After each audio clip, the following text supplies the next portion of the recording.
we started talking about the dharmic interpretations, my next question is about your books, Dharma and Idols.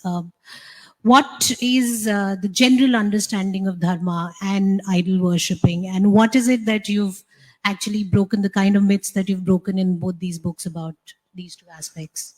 Firstly, on dharma, the root of the dharma is erroneously translated as religion often, which is not true. The correct word for Sanskrit word for religion is panth. It's a path. Dharma is above religion. It's above everything. It's above, in our way, it's above the gods also. Right?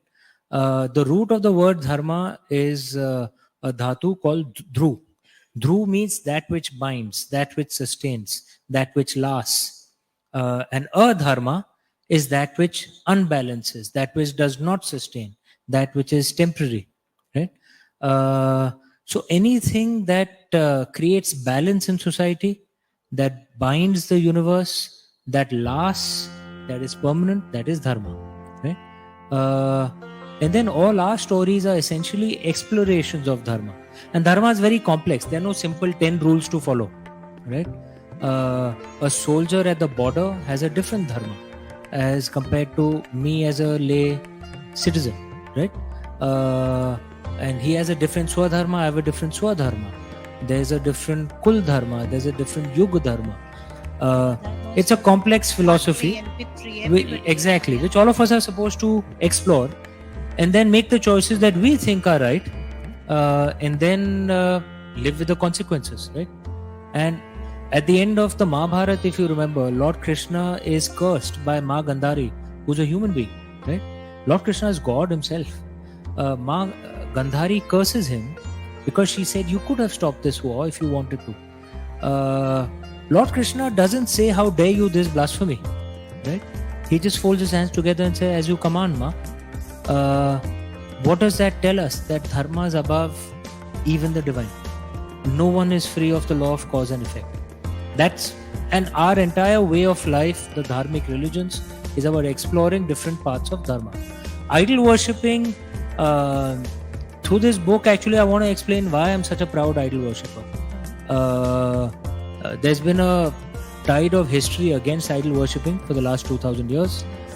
Most of the ancient world was actually idol worshipping. Most of them were killed. They didn't just die out, they were killed, most of them. India is among the last surviving idol worshippers. And Indians exhibit idol worshippers, Indians, I think exhibit a form of the battered wife syndrome. I don't know if you've heard of this psychological, this theory that because sadly there are women who get beaten by their husbands, utterly wrong. They should be stopped. The husbands need to be punished, but it does happen. And what happens often, sadly, is many women, many wives blame themselves for their husbands beating them. It's called the battered wife syndrome, that they must have done something wrong, and that's why the husband lost his temper and beat them. And if you try and talk to them and explain to them, it's not your fault, it's your husband's fault, they'll actually get angry with you. This is called the battered, not every woman shows this, but among some, it's called the battered wife syndrome. Idol worshipping Indians were showing a version of this, that if for 2000 years everyone has been saying idol worshipping is wrong and that you need to be converted or killed if you're an idol worshipper and our temples need to be broken, then maybe they were right. In a country like India, we'll have songs like Patthar ki puja karke main hari. Someone writes such a song, and millions of Indians make such a song a hit. True. Or in a hit movie, they'll just put a stone and uspe paan ka thook laga denge, and then it's subtly said, dekho un gadhe ko, they start worshipping a stone also.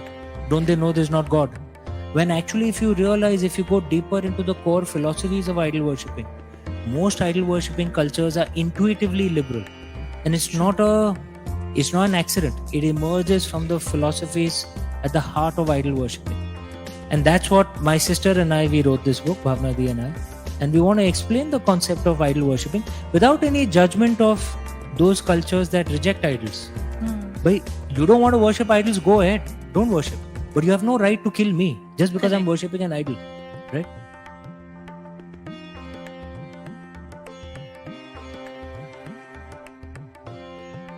and I've watched your first one, which was on Ram, and you traced the entire path from Ayodhya to Lanka on that journey. And now this one is more about the origin of, the history Ram of Janmabhoomi Ayodhya. temple. Yeah, history of Ayodhya. How was that journey as an explorer? And Fantastic, yeah. So it happened through an accident actually.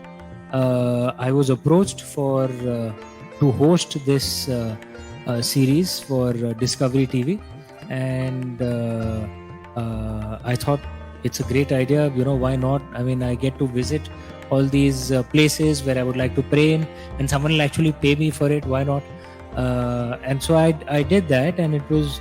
But how did it work for you as a believer and a spiritual? I mean, did it was you beautiful actually? Because as a believer, of course, as a worshipper, you go out there and feel the energy. But as a quote-unquote modern person, science-oriented person, you want to see evidence of stuff that you've read, right? So all of us who've read the Valmiki Ramayana, I'm sure you remember a scene where Valmiki ji said that in Chitrakoot there was an underground river, right?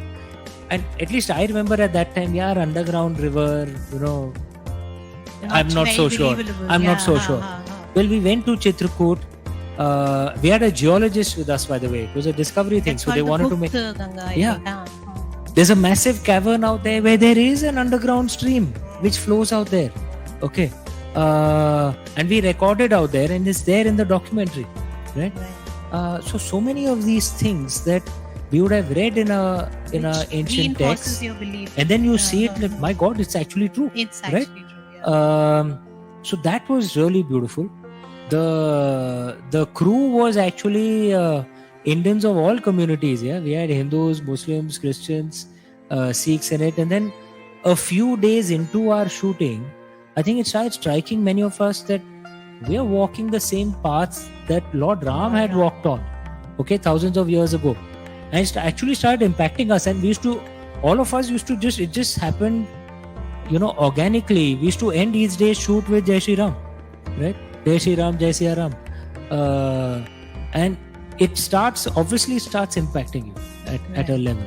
And it doesn't matter what religion you practice, what community you're from, what language you speak. If you have the soil of Mother India in your genes, then you're one of us. And this heritage is a part of our collective heritage.